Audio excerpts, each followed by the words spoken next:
Hi,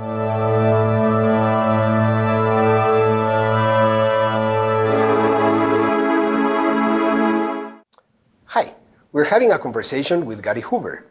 Professor Hoover is the author of The Art of Enterprise and also of Hoover's World on Entrepreneurship, and this is a blog, yes, isn't it? Right. Good. Professor Hoover, is it possible to teach entrepreneurship? I believe that you can always increase how entrepreneurial someone is, that probably everybody has at least a little bit of entrepreneurship in them, and some people it's like overflowing, but no matter where they are, they can have their entrepreneurial thinking improved, they can practice it, they can get guidance. I work with students, I teach at the University of Texas at Austin, and the students come in to see me, and some know they'd like to start a business but don't have an idea where to start, don't know how to incorporate, don't know how to do their research. They may have 4 or 5 ideas, they don't know how to pick among their ideas. So them, I can help. There are students who come in and say, I'm working for a big company, and I might stay with the big company, or I might go start a company. What do you think? And so they clearly have an entrepreneurial streak. You know, there probably are a few people that just would never consider it, would never do it, should be a bureaucrat or something, and they don't come to me though, and so, you know, I don't think you could probably take everyone, but you can help everyone, and really no matter what their job is, you could help them think more like an entrepreneur and become more innovative and open in their thinking. Does something strikes you or does something impress you when a student comes to you wanting to be an entrepreneur? Yes, you know, there's such a range of people and their background and what they've been taught and what myths and superstitions they believe, you know, that they've heard, oh, you've got to do it this way, or you've got to have this degree, or all that, and usually that's a bunch of nonsense. There are students, I keep notes on every student I meet, and sometimes I put down my little note, which is what I call it, fundamentally entrepreneurial, F-E. And maybe 1 out of 10 students I see, I put that down. Those are people that nothing will stop them from being an entrepreneur. 1 in 10. Yeah, maybe. I mean, that are just, they can't control themselves. They are so bent on creating something and starting something. And usually those people have already started at least one business by the time they get out of high school in the United States. And they are often either immigrants or second-generation immigrants. And some of those people, though, are just, you know, they're just going to start new things, and they'll fail, and they'll be fine with, or, you know, they'll survive it and bounce back and go on. And I have to admit that I started starting things. I started 3 little businesses in college and was already dabbling with it in high school. So I guess I probably qualify too. And I know you do lists. Yes, my notebook. Notebooks. Notebook number 162. Good.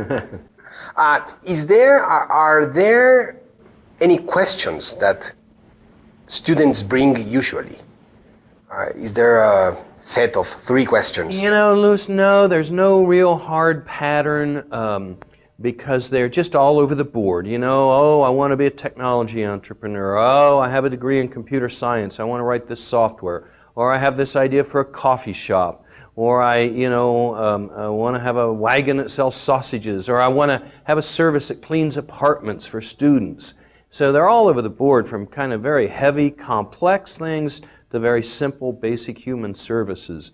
And then where they're at, as far as like, sometimes they've already done all their research and they say, oh, I know there's 3 companies doing this, but nobody does it like I want to do it, and there's somebody doing it in California and somebody doing it in Germany, but no one doing it here in Texas. Other times they come in, they got this idea and they haven't done any research.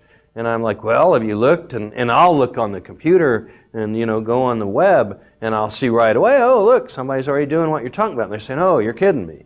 You know, and then I kind of give them a hard time a little bit. I'm like, you better go back and do your homework. You know, because you're wasting your time until you do your homework and really learn about this industry and go study it, and don't come into my office, you know, and not have done even the most basic Googling about what you want to do. I attended a lecture that you gave to students of high school. Yes. And you mentioned 5 ways that one learns. Yes. I guess that these 5 ways have to do with entrepreneurship and also with other kinds of learning. Yes. Which are these 5 ways? Yes, I've just kind of come to realize this as I've been working with the students, is the first way I call study, and that means going to a class, reading a book, watching a documentary video, watching this video, you know, but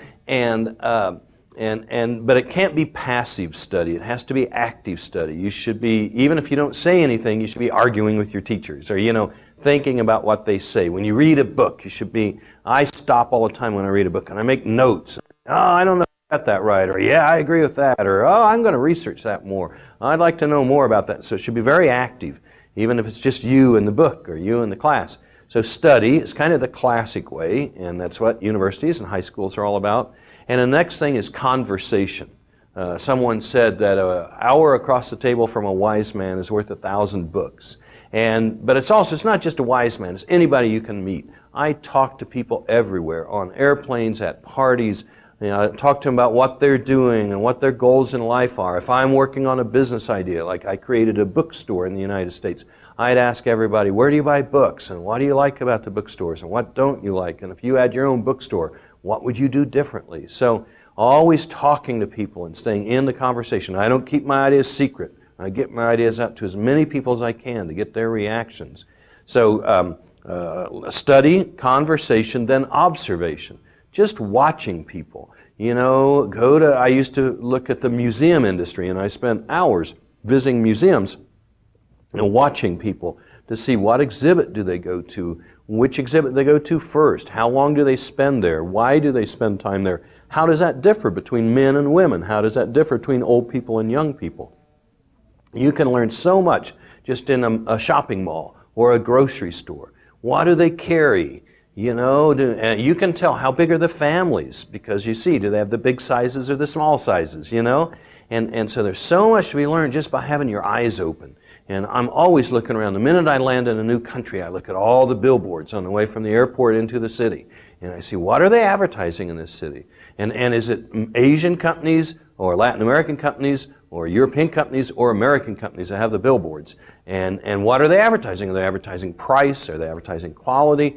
All these little clues all around us. So observation. Then the next thing is experience, which really means trial and error. Try it, see if it works. The key to being a good entrepreneur is failing a lot.